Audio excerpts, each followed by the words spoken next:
तोरा दूसरा से प्यार हो गई। हम तोरा चलते भइनी बेकार जानल परिवार तोरा दूसरा से प्यार हो गई। DJ Amit recording by Nishad recording studio Muzaffarpur. तोरा दूसरा से प्यार हो गई।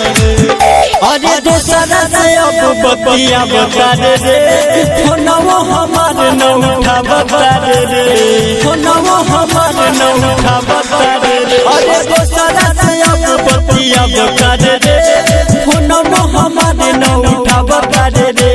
करा के हमसे ये जी तू रहता रे जी करा के हमसे ये जी तू रहता रे जी कौन गलती हमार हो गई।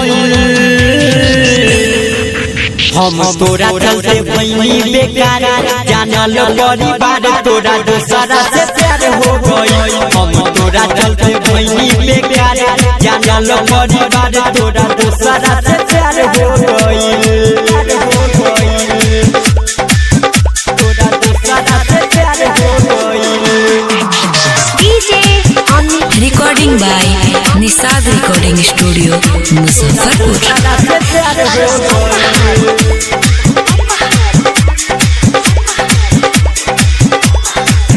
सोचले न हमारा बारे में के बारे में धोखा दे कोइले प्यारे में ते प्यारे में। सोचले न हमारा बारे में ते बारे में धोखा दे कोइले प्यारे में ते प्यारे में। कोई कुल बारा भुला कोइले कोई कुल बारा भुला कोइले तबे नैना चार हो गई। हम तोरा खातिर भइनी बेकार जानल परिवार तोरा दूसरा से प्यार हो गई। हम तोरा खातिर भइनी बेकार जानल परिवार तोरा दूसरा से प्यार हो गई।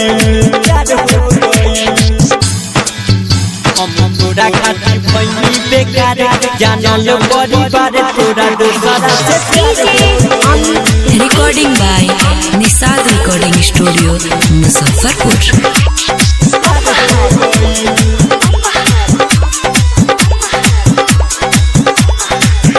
होली सूरत पे लो भइनी रे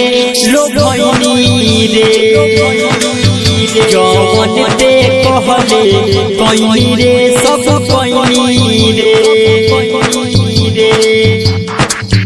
होली सूरत पे लो भइनी रे जवन ते कहले कइनी रे सब कइनी रे। धड़कन दूर से करता रूपे से सहन से करता राजा जी पके हार हो गई।